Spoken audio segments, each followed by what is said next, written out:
Quero Teatro, Governo Federal, Governo do Estado do Rio de Janeiro, Secretaria de Cultura e Economia Criativa, através da Lei Aldir Blanc, apresentam Festival Olhar pra Frente, uma série de entrevistas sobre teatro com 23 personalidades das artes cênicas do Rio de Janeiro.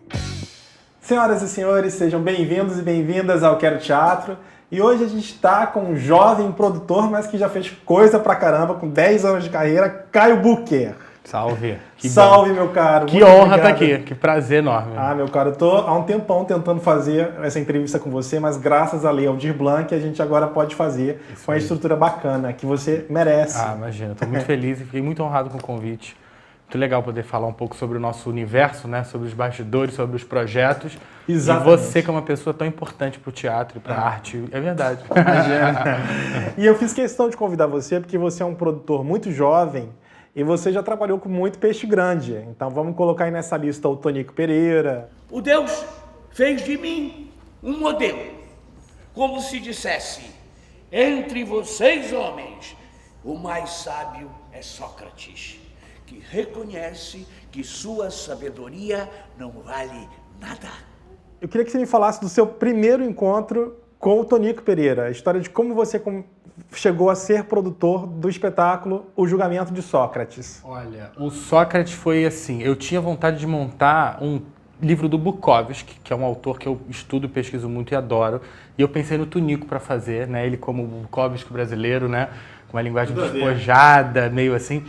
E aí, acabou que conversando com ele, a gente começou esse papo. E no mesmo momento, o Ivan Fernandes estava querendo trabalhar a Apologia a Sócrates, do Platão, e adaptar para o teatro. Aí ele falou, olha, eu tô com esse texto aqui, não sei o quê, o Tonico gostou mais daquele, eu deixei o Bukowski um pouco de lado.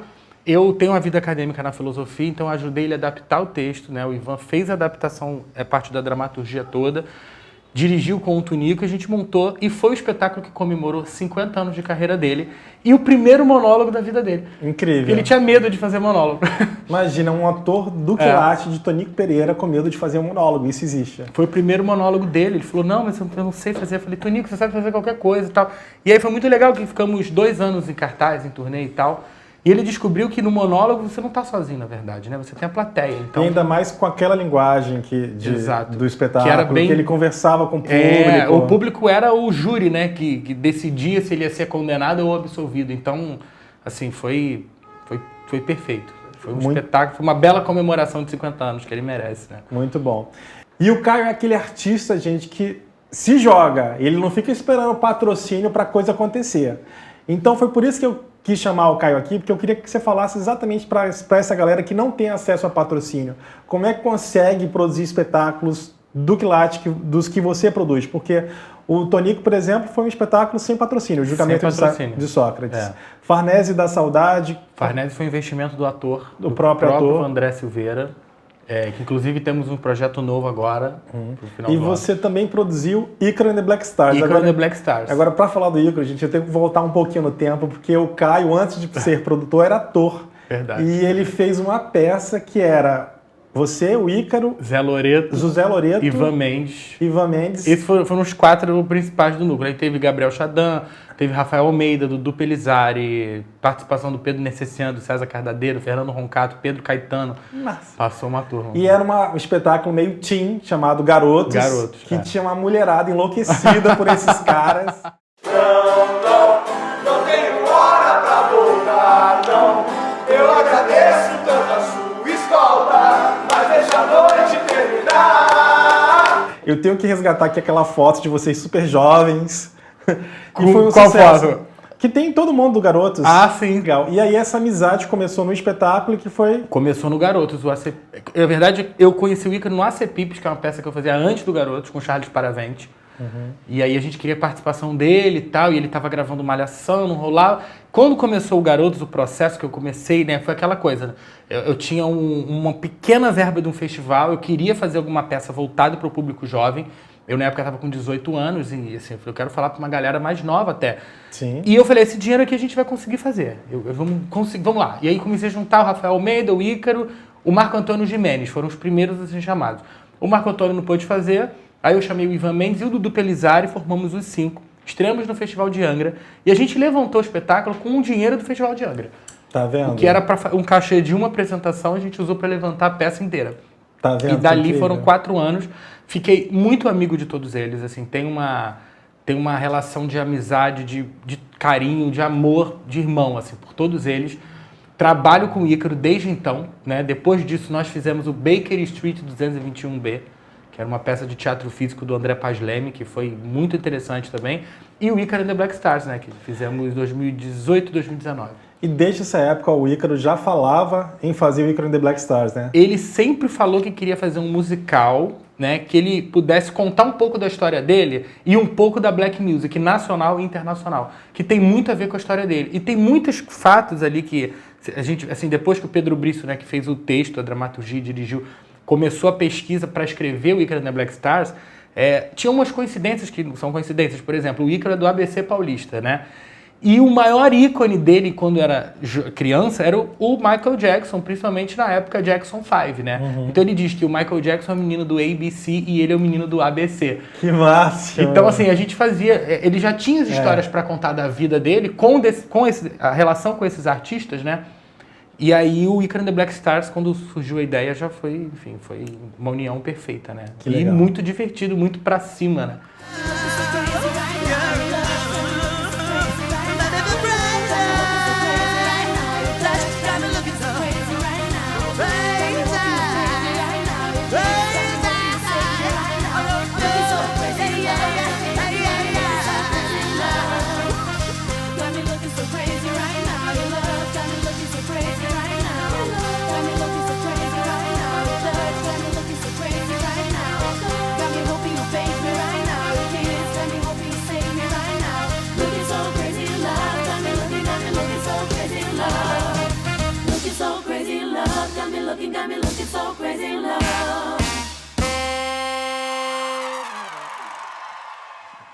Eu queria que você me falasse agora, Caio, sobre o projeto que você vai fazer, 2120, que vai começar agora graças à Lei Aldir Blanc. Isso aí. Esse projeto é com o Ivan Mendes, de Garotos também, então assim... Garotos rendeu, Garotos rendeu amizade e trabalho, né? Faz um Garotos 2 aí que vai render. O Ivan já tinha vontade de montar uma adaptação do Into the Wild, né? Na Natureza Selvagem, para o teatro. Isso já vem de um tempo. Quando começou a pandemia, a gente, enfim, sempre se encontra, bater papo, não sei o quê. Estava tomando um café um dia, ele falou, eu queria montar e tal. Eu falei, mas agora na pandemia vai ser complicado, como é que a gente vai fazer isso? No início da pandemia de 2020. E aí a gente pensou em fazer uma coisa diferente. Fazer um espetáculo para ser transmitido online, para o público, para o grande público, só que com uma linguagem cinematográfica. Então, assim, ao invés de ser aquela montagem tradicional do teatro, no palco, mostrando o espetáculo, com uma câmera na frente do palco italiano, aquela coisa, a gente falou, não, a gente vai botar a câmera dentro de cena, como se fosse um personagem. Tem muita inspiração de Dogville, com certeza, de outros filmes, assim. Então, na verdade, a gente diz que é um híbrido de teatro com cinema, ou uma peça com linguagem de cinema, né? Ou é um filme ao vivo. E é o seguinte, a ideia é montar no final do ano, a gente vai executar esse projeto no final do ano, tem 1h30 de espetáculo, ele vai ser dividido em 3. Então, meia hora num dia, meia hora no outro e meia hora no outro. E aí você assiste todo, ou você assiste como se fosse uma série. Vai ficar um mês em cartaz. Então você pode assistir uma parte hoje, uma outra parte na outra semana, outra parte na outra semana. É uma peça, são atos, são 3 atos, então, se você falar linguagem audiovisual, é uma série de 3 episódios. Sim. Para Aldir Blanc, agora, no projeto, nós fizemos uma proposta e ficamos muito felizes de ter sido aprovada, né, pela Secretaria Estadual de Cultura e Economia Criativa, porque nós propusemos o seguinte, fazer a primeira parte desse projeto, ou seja, o primeiro capítulo, os primeiros 30 minutos, com uma linguagem de ensaio aberto, com uma linguagem mostrando um pouco os bastidores, mostrando um pouco o processo criativo. Então a gente vai fazer uma transmissão ao vivo desse primeiro episódio, dessa primeira parte do espetáculo, o filme, né? Vamos fazer uma live com a equipe criativa, falando sobre como é fazer essa nova linguagem que nós estamos descobrindo também. Claro. Né? De fazer a peça com uma linguagem de cinema, como é que é botar um diretor de fotografia junto com os atores, e você primeiro ensaia a parte do teatro, para depois ensaiar a câmera dentro, enfim. A gente vai fazer essa live e vamos lançar um site que vai ser uma exposição fotográfica mostrando todo o processo.